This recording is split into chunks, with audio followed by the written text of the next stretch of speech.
My name is Janelle. I'm here at the Litchfield Park Library in the Maricopa County Library District.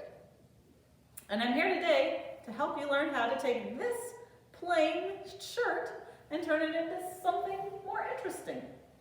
So we're going to be learning how to paint on a t-shirt, how to make your own design, and then also some ideas of what to do with your shirt if you don't like it when it's done, or if you have other shirts that don't fit and you want to make them, say, into a bag or something.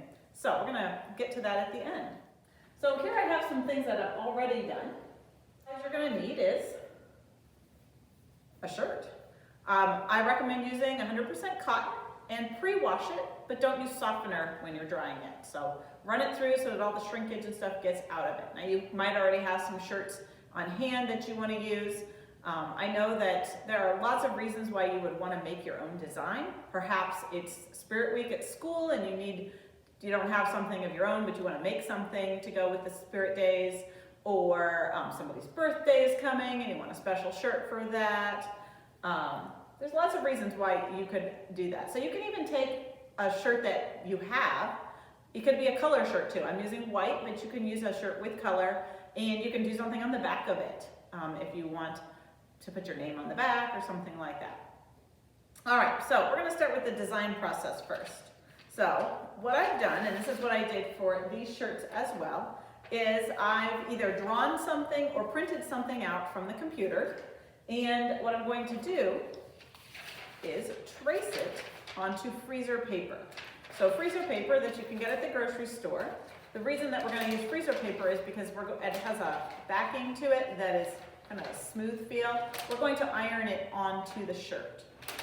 So you're going to want to trace using the not shiny side, not smooth side, the more papery side. What I'm doing is I'm laying it on top, and I can still see my picture through there. I'm going to trace it, I'm going to be cutting it out, and then I'm going to be ironing it onto the shirt. So I've picked a sun out that I like this design. I'm going to use a permanent marker or some sort of marker or pen to trace it onto the paper. And here we go.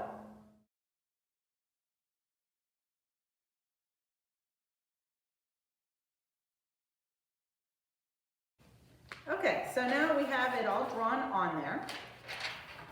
You can set your paper aside, maybe you'll want to make another one of it later. Once we have it on the paper, we're going to need to cut it.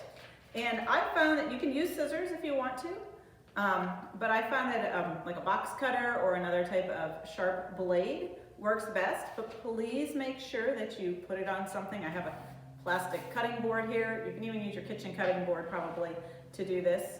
And if you're a younger child and you have never used one of these before because your parents say not to, please check with them. Maybe you'll need to get some help on this.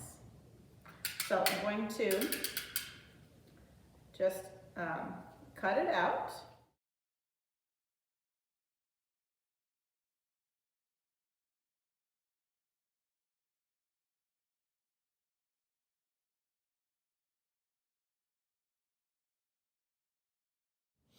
Okay, so I've gone around, I've got all my cutting done. I'm going to show you how I'm going to pull this apart. And we'll end up with, there's going to be some spots where it's a little bit, didn't get all the way through. Okay, I'm going to have to go back over a couple places. And now that I've pulled it apart, it was a little tricky because of it being a spiral, it was hard to find where it was coming apart. So what I have here are two options. I could iron this piece onto the shirt and paint around it and then pull this up later. Or I could iron this piece onto the shirt. So I think though I'm going to do it with this one. I'm going to use this piece. All right, so before I even put it on the shirt, I think I'm just going to warm up the shirt, iron it out, make sure it's all nice and flat. I want to make sure I get it centered. I mean, that's not crucial to some people, but that is something I'm going to try to do. So I'm going to line it up on here. Then I'm just going to gently put my iron on. This iron is a super hot one. Doesn't take too much. Put it on lightly at first, and then I'm just gonna go over it good and make sure that the paper is well tacked down.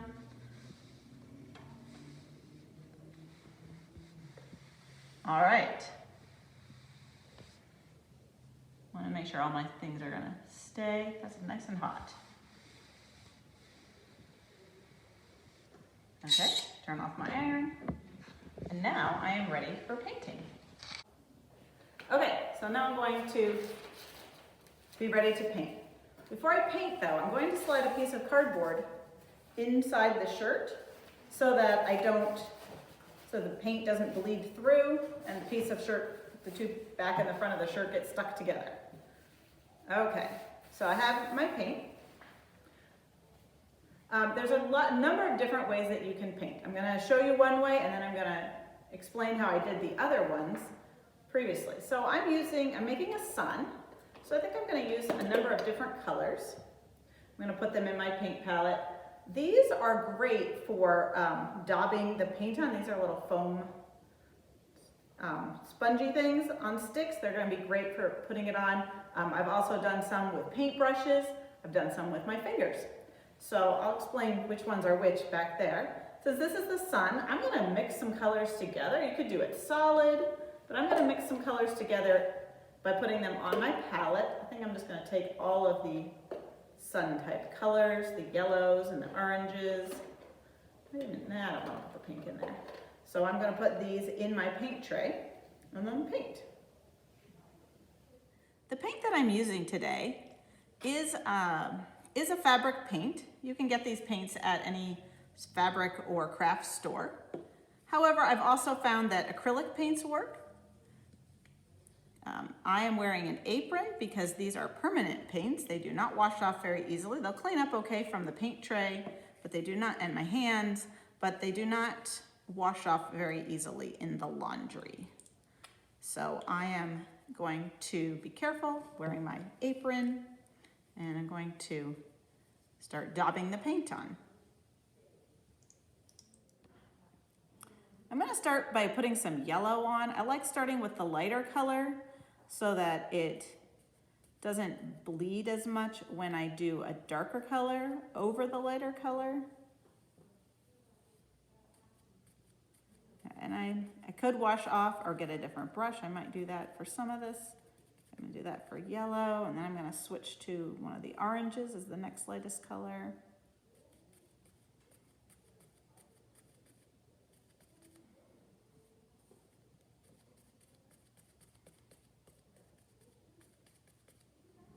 I guess we could time lapse.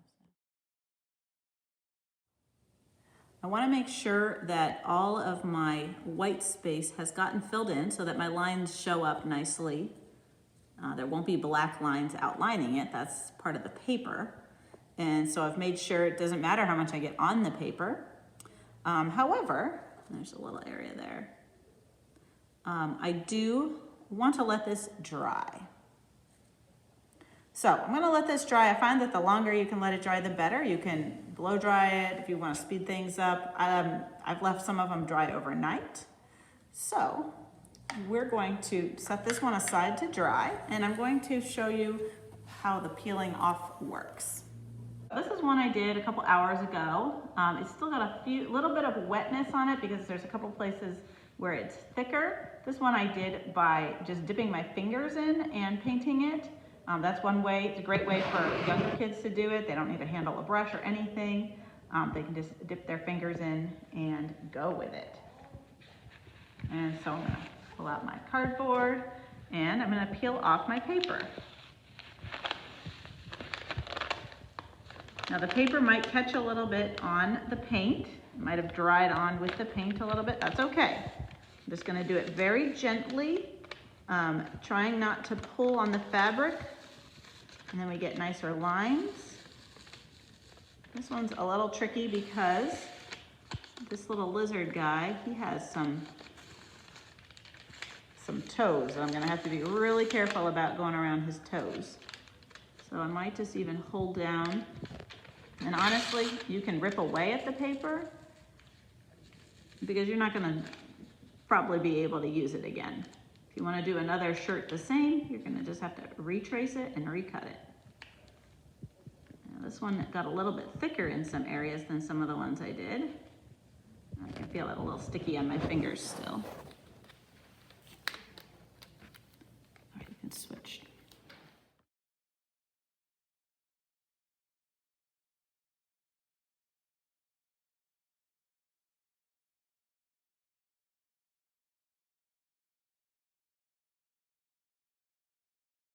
All right, so I got it all off. I think this one, because it's not quite dry, that was actually probably the best time to pull it off while the paint was set, but it wasn't hardened. You could see it was a little tricky getting around all these little tiny toes. So this is probably not the first one you want to do. If you want to do something with lots of little intricate spots, this is probably one to hold off on. All right, I want to tell you a little bit about, and I've got that one's hanging up. My sunshine is still drying. I want to tell you some of the techniques I used on some of these other ones. So this one, the bee kind, I had it ironed on and I used the sponges, went around it. On the opposite of it is the other version, the original part, and again, I had to lay out that and then I just painted the inside. So I've got two different, the opposites. This one I hand drew. When I painted it, I first did the brown and the green. Then I worked on this blended orange, yellow, and red. And what I did was I just put the paint directly on, and then I took my sponge and I worked it together. Then I went back and added some chocolate chips to my ice cream. And then here's the lizard as well, the opposite. And you can see there's a couple places where if I didn't get enough around the edge of the paper, I lost a little bit of definition there on that one toe, but otherwise I like how he turned out. All right, so my directions, if you want to get a book on how to do this, you can find this one. This one is Mommy and Me Crafts, and one of the crafts in here is designing a t-shirt. So if you don't have freezer paper, here they used blue tape, they used stickers, but otherwise they did everything pretty much the same. Also, if you'd like to do more if you're more thinking of this in the way of fashion design, we have How to Be a Fashion Designer. And this has lots of tips and tricks for working with what you have in your closet and making things over. All right, now the last thing I want to show you is what to do when things go wrong. So here's a t-shirt that I have that I really was excited about when I bought it. I'm never going to fit in this t-shirt because I had to buy one that was too small. But I really like this t-shirt because it's my hometown in Vermont, and the person who drew this is an artist that I really appreciated as a kid. Ed Emberley drew this picture. He has all these books on how to draw things step by step. And some of you have probably seen these. We have them here at the library. So what I did with this shirt that I'm never going to be able to wear because I've tried is I put a design on the back using one of these how-to steps. So I used the How to Draw a Fox page. I drew my fox. Then I laid tracing my freezer paper on top, did the outline of the fox. I put the outline of the fox, I put the actual body of the fox on the paper. What I'm left with is an outline. I could do something with that if I wanted to.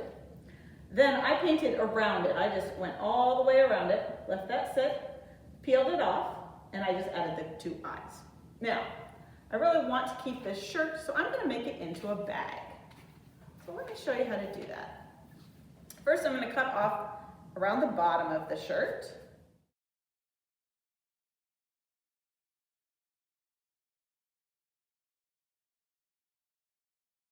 And I like to save these parts of the shirt because they're good for tying things.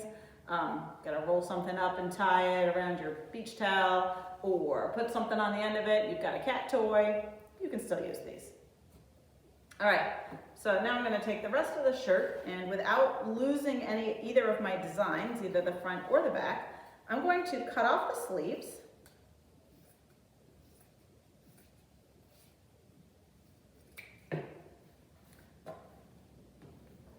looking for a use for sleeves of on shirts. They make good dust rags, but I'll add that to my pile of shirt sleeves. And I'm going to cut down around the neck. I don't want to make sure I don't go too far back in the back. Making a bag, it's going to be, you know, like the plastic grocery bags that you can get everywhere. Kind of modeling that shape as I'm cutting here.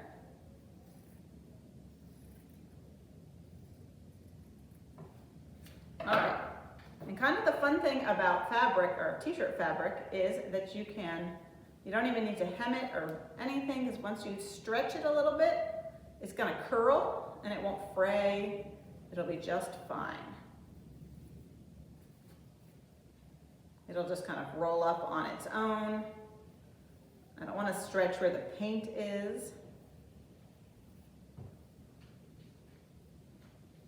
Okay, so I've got the basic shape of a bag, but the problem is, I put anything in this bag, it's gonna fall straight through. That's a problem, right? So what I'm going to do at the bottom, now I can do two things, one of two ways. I could just sew across the bottom, turn it inside out, sew a line across the bottom. If you don't have a sewing machine, or you want to do a no-sew way of doing it, you've probably seen those ways that you can make no-sew fleece items. So what I would do then is, I'm going to cut about 3 inches up in strips.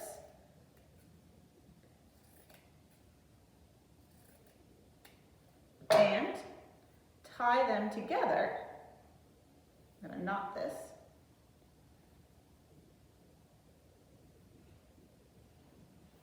And if I do this all the way across, I'll end up with a little bag, and I might take this bag to the library to get some books.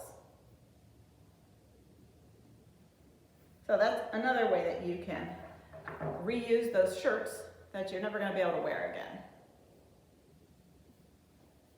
All right. Also, a couple more tips I wanted to give you on shirt making. This is one my daughter made at home. We did not have all of the colors and fabric paints that she wanted, so she did use some acrylic paints as well. She designed this herself. We found that if you get the paint on really thick, you might have more problems with it surviving the laundry. So she has a couple layers here.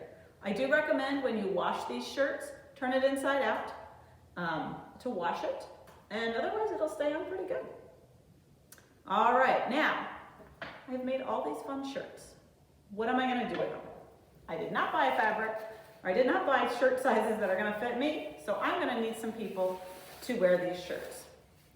So here's what I'm offering. I have 6 shirts that I would like to give away to people who have watched this all the way through. So here's what you're going to do. If you would like to get in on this shirt, you're going to email me. My email's at the bottom of the screen. And let me know which shirt you like best. Actually, give me your top 2. Also include your nearest Maricopa County library, and I'll be able to send it directly to your library, and you can pick it up there. You do not have to come all the way to Litchfield Park if you're somewhere far away, though I'd love to meet you if you do.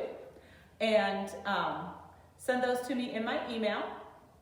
Probably around October 2nd is when I will do the drawing. As you email me, include your contact information, the shirts that you like best, your top 2, and your name, and I will get back to you and let you know if you've got and earned a shirt and when to pick it up.